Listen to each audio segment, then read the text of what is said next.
जिसने Vladimir Putin को एक आइडिया दिया कि अगर यूक्रेन के एक हिस्से पर कब्जा करना इतना आसान है तो दूसरे हिस्से पर भी कब्जा कर लिया जाए। इसके लिए पुतिन को ऐसे सोल्जर्स की जरूरत थी जो अपने रास्ते में आने वाले किसी भी इंसान को नहीं छोड़े। तो आप इसी बात से अंदाजा लगा सकते हो कि जिस आदमी ने 10 साल तक लेबर कैंप में बिताए हैं वो कितना खतरनाक हो सकता है। लेकिन ये रशिया की जेल में और लेबर कैंप में गया और वहां पर सबसे ज्यादा खतरनाक क्रिमिनल्स बंद थे और उन्हें ऑफर दिया कि अगर तुम लोग यूक्रेन के साथ युद्ध में हमारी मदद करते हो तो हम तुम्हें जिंदगी भर के लिए आजाद कर देंगे। क्योंकि येवगेनी भी 10 साल से ज्यादा तक लेबर कैंप में रह चुका था। फिर 1 साल बाद जो हुआ उसने सभी को सरप्राइज कर दिया।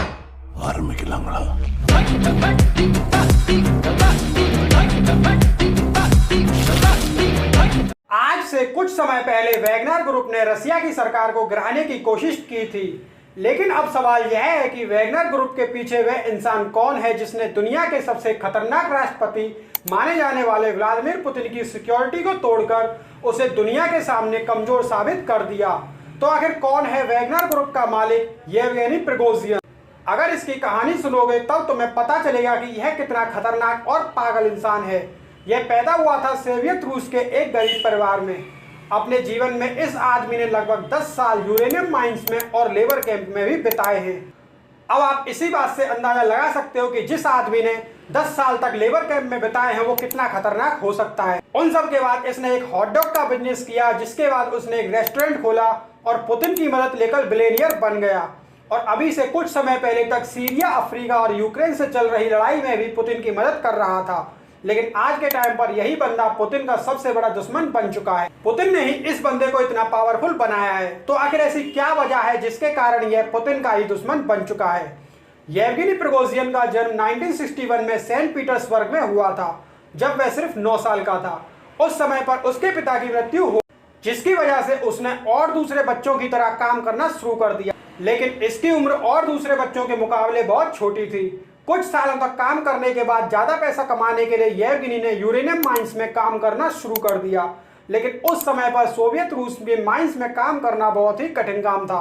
वर्कर्स को बहुत कम सैलरी मिलती थी और वहां के वर्कर्स को रेडियो एक्टिव रेस का भी शिकार होना पड़ता था। उसी दौरान सोवियत रूस में हुए एक स्कीइंग कंपटीशन में येवगेनी ने अपना टैलेंट दिखाया, जिसकी वजह से उसे माज्दा के एक प्रोफेशनल ट्रेनर का सपोर्ट मिल गया। इस समय येवगेनी को लगा कि अब उसे जीवन में कुछ बड़ा करने का मौका मिल गया है, लेकिन उसकी किस्मत साथ नहीं दे पाई। अपने नए कैरियर में बस कुछ ही साल बाद येवगेनी घायल हो गया और उसे स्कूल छोड़ने के लिए मजबूर किया गया। लेकिन इस बार बहुत कुछ बदल चुका था। येवगेनी कुछ बड़ा करना चाहता था, लेकिन उसके पास पैसे नहीं थे, तो उसके पास ज्यादा ऑप्शन भी नहीं थे, जिसकी वजह से मात्र 18 साल की उम्र में ही येवगेनी ने क्राइम का रास्ता चुन लिया। 1979 में येवगेनी पहली बार चोरी करते हुए पकड़ा गया और उस पर केस चला गया। अब क्योंकि उसकी उम्र बहुत कम थी और यह उसकी पहली चोरी थी, इसलिए कोर्ट ने उसे ज्यादा बड़ी सजा नहीं दी थी और उसे अच्छा इंसान बनने का एक मौका देते हुए उसे कुछ समय के लिए लेबर कैंप में भेज दिया गया। लेकिन कोर्ट का यह फैसला गलत साबित हुआ, क्योंकि येवगेनी रास्ते से भटक चुका था और वो एक खतरनाक इंसान बनने के रास्ते पर चल चुका था। 2 साल बाद येवगेनी को हथियारों की स्मगलिंग और फ्रॉड के इल्जाम में गिरफ्तार किया जाता है और इस बार उसे 13 साल के लिए हार्ड लेबर प्रिजन कैंप में भेज दिया जाता है। रशियंस के लिए उस समय पर लेबर कैंप में जाना मौत से भी बड़ी सजा हुआ करती थी। लेकिन वहां पर भी एक अच्छी बात यह थी कि अगर तुम अच्छा इंसान बनना चाहते हो तो सरकार तुम्हें एक चांस देती थी। तो फिर येवगेनी ने भी किताबें पढ़ना शुरू कर दिया। जब उसे एकांत कारावास दिया गया था तो उसने जो भी किताबें दी गई उसने वो सभी पढ़ ली थी। जेल के गार्ड ने जब उसे इतना ज्यादा पढ़ते हुए देखा तो उसे लगा कि उसका बिहेवियर अब बदल चुका है और ये अपने द्वारा किए हुए पापों के लिए पछता रहा है। लेकिन असल में ऐसा कुछ भी नहीं था। येवगेनी समझ चुका था कि ऐसे क्राइम करेगा तो वह पकड़ा जाता रहेगा और एक ना एक दिन उसे फांसी की सजा भी हो सकती है। इसलिए उसने खुद को एजुकेट करना शुरू कर दिया। 1988 में येवगेनी के बदले हुए बिहेवियर को देखकर रशियन सुप्रीम कोर्ट बहुत खुश हुआ था और उसकी सजा को कम करके 10 साल तक कर दिया गया था। इसी वजह से येवगेनी 1990 में बाहर आ गया। अब क्योंकि येवगेनी ने 10 से भी ज्यादा साल दुनिया के सबसे खतरनाक जेल में बिताए थे तो उसके अंदर की आग अभी तक शांत नहीं हुई थी। वह अभी भी कुछ बड़ा करना चाहता था। वह बस एक सही मौके की तलाश में था जो उसे जल्द ही मिलने वाला था। जेल से बाहर आने के बाद येवगेनी एक नौकरी करना चाहता था, लेकिन कोई भी किसी ऐसे शख्स को नौकरी पर रखने के लिए तैयार नहीं था जिसने 10 से ज्यादा साल जेल में गुजारे हों। इसलिए मजबूर होकर येवगेनी ने सेंट पीटर्सबर्ग में हॉट डॉग बेचना शुरू कर दिया। 1990 में सोवियत रूस के हालात कुछ इस तरह के थे कि लोग लग्जरी चीजों जैसे घर और कार और कपड़ों पर पैसा खर्च करना नहीं चाहते थे, वो सिर्फ अपने खाने पर ही पैसा खर्च कर रहे थे। इसके बाद वहां पर जो लोग खाना नहीं खरीद सकते थे, सरकार ने उन्हें राशन देना शुरू कर दिया, लेकिन यह राशन लिमिटेड ही मिलता था, तो लोग बाहर से ही कुछ खरीदकर खाना पसंद करते थे। पर उस शहर में सिर्फ एक ही दुकान थी और वो थी येवगेनी की हॉट डॉग की दुकान। तो वहां के लोगों ने येवगेनी से हॉट डॉग खरीदना शुरू कर दिया और फिर कुछ ही सालों में येवगेनी ने अपने हॉट डॉग के एम्पायर की 100 से ज्यादा दुकानें पूरे शहर में खोल दी थी और वो $1 मिलियन में कमाई कर रहा था। अपने हॉट डॉग के एम्पायर को खड़ा करना येवगेनी के लिए बहुत ही बड़ी बात थी, लेकिन उससे भी बड़ी बात थी कि सोवियत रूस में 90s के टाइम पर इस एम्पायर को खड़ा करना। उस समय पर सोवियत रूस की हालत बहुत खराब चल रही थी, लेकिन 1991 में रूस की इकोनॉमी में सुधार आने लग गया था। ज्यादातर रशियंस ने अपने बिजनेस को करके पैसा कमाना शुरू कर दिया था, जिसकी वजह से अब वहां के लोग सिर्फ खाने की चीजों की ही नहीं बल्कि दूसरी चीजों में भी अपना इंटरेस्ट दिखाने लग गए थे। जिसका मतलब था कि अब कोई भी कपड़े की दुकानें खोल सकता था, रेस्टोरेंट खोल सकता था, कोई भी लग्जरी आइटम्स को बेच सकता था या फिर अपनी पसंद से किसी भी बिजनेस को कर सकता था। 1995 में येवगेनी ने ग्रोसरी स्टोर के ओनर के साथ पार्टनरशिप की और एक सेंट पीटर्सबर्ग में एक रेस्टोरेंट स्टार्ट करने का प्लान बनाया। येवगेनी चाहता था कि यह रेस्टोरेंट इस तरह से बनाया जाए जिसमें रसिया के सभी बिजनेसमैन और पॉलिटिशियंस आए, जिससे कि वह सभी के साथ अपने कॉन्टेक्ट्स बना सके। येवगेनी के सपने बहुत बड़े थे और वह उन्हें इस रेस्टोरेंट के जरिए ही पूरा करना चाहता था। और दूसरी बात यह थी कि क्योंकि रसिया की इकोनॉमी कुछ साल पहले ही सुधरना शुरू हुई थी और इन लोगों के लिए बिजनेस करना शुरू किया था, तो वहां पर कोई भी ऐसी जगह नहीं थी जहां पर बड़े बिजनेसमैन और पॉलिटिशियंस जाकर अपने पैसे खर्च कर सकें और मजे ले सकें। और यहाँ तक कि उस टाइम पर रसिया में कोई भी अच्छा रेस्टोरेंट भी नहीं था। येवगेनी ने एक आर्टिकल में कहा भी था कि उस टाइम पर रसिया के लोग अपने जीवन में कुछ नया देखना चाहते थे। वो लोग सिर्फ वोडका पीकर और कटलेट खाकर बोर हो चुके थे, अब उन्हें कुछ नया चाहिए था।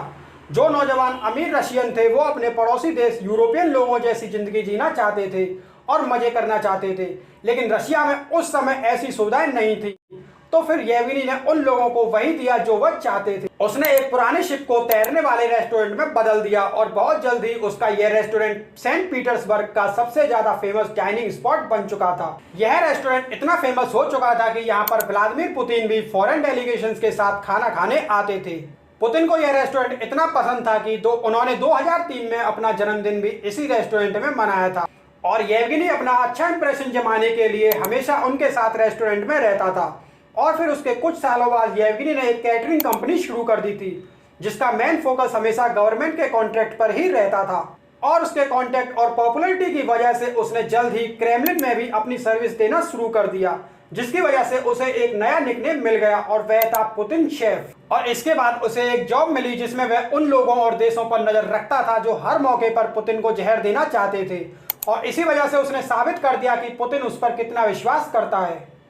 2012 में उसे $1.2 बिलियन का कॉन्ट्रैक्ट मिलता है, जिसमें उसे रशियन मिलिट्री को खाना पहुंचाना होता है, जिसकी वजह से येवगेनी अब एक बिलियनियर बन चुका था। लेकिन उसकी जिंदगी ऐसी नहीं चल रही थी जो वह चाहता था। लेकिन फिर रूस ने 2014 में क्रीमिया पर हमला कर दिया और अचानक पुतिन के शेफ के लिए मनोरंजन के लिए पूरी नई दुनिया खुल चुकी थी और इस लड़ाई को रूस के लिए जीतना बहुत ही छोटी बात थी।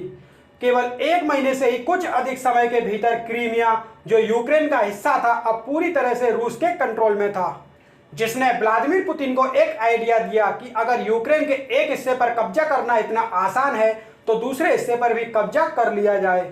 और इस बार पुतिन का टारगेट डोनबास एरिया था, लेकिन यह इतना आसान नहीं था। इस बार यूक्रेन की रूस समर्थक सरकार को उखाड़ फेंका गया था, जिसका मतलब था कि रूसी सैनिकों को डोनबास पर कब्जा करने में बहुत कठिनाई होगी और हजारों रशियन सोल्जर्स का हारकर वापस आना उनके राष्ट्रपति पद के लिए अच्छा नहीं था। लेकिन पुतिन वास्तव में यूक्रेन पर कब्जा करना चाहते थे। इसके लिए पुतिन को ऐसे सोल्जर्स की जरूरत थी जो अपने रास्ते में आने वाले किसी भी इंसान को नहीं छोड़े।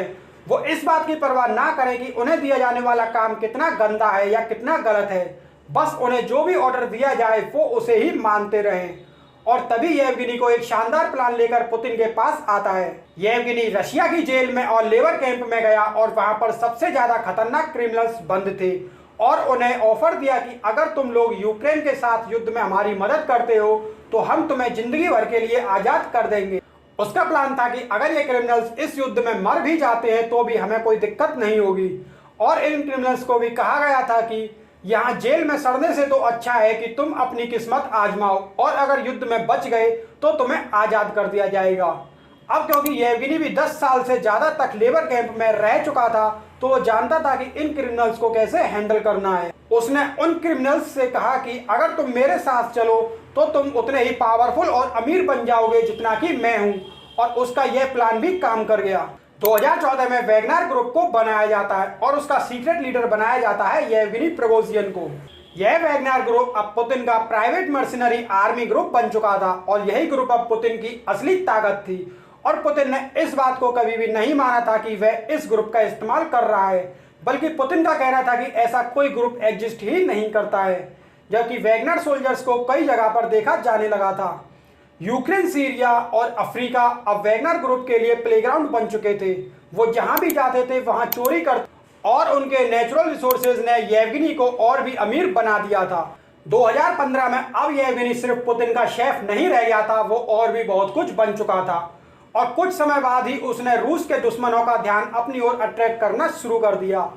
अब येवगेनी रूस का सबसे अमीर आदमी बन चुका था और सभी तरफ उसकी ही बातें हो रही थी। 2016 में उसने अमेरिकन प्रेसिडेंट इलेक्शन में भी मदद की थी, लेकिन यह मदद उसने अपनी एक दूसरी कंपनी के नाम से की थी जिसे उसने ही बनाया था। और अभी तक येवगेनी ने इस बात को भी नहीं माना था कि वह वैगनर ग्रुप का लीडर है, लेकिन FBI को पता चल चुका था कि येवगेनी ही वैगनर ग्रुप का लीडर है। इसके बाद FBI ने उसे 10 मोस्ट वांटेड की लिस्ट में शामिल करके उस पर $2.5 लाख का इनाम भी रख दिया और यह डिक्लेयर कर दिया कि येवगेनी ही वैगनर ग्रुप का कंट्रोल कर रहा है।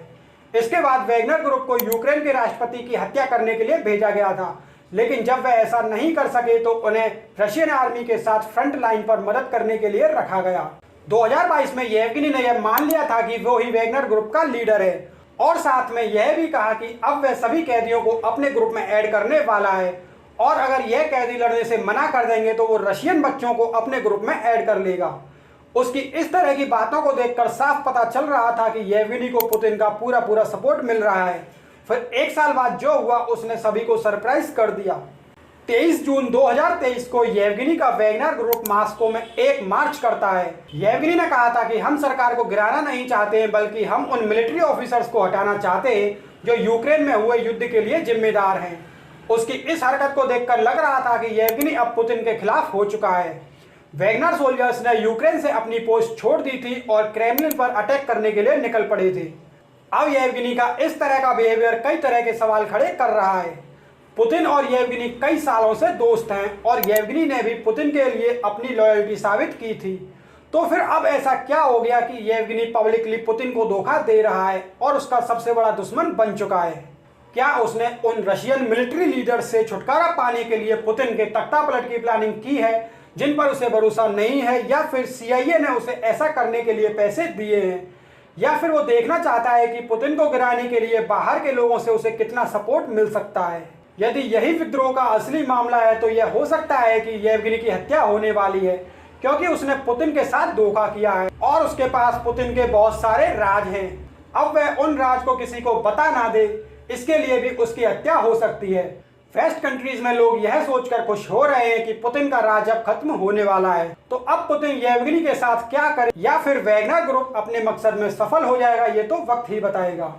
उम्मीद है वीडियो आपको पसंद आई होगी। पसंद आई तो इसे लाइक कीजिए, शेयर कीजिए और ऐसी अमेजिंग वीडियोस देखने के लिए चैनल को सब्सक्राइब कीजिए।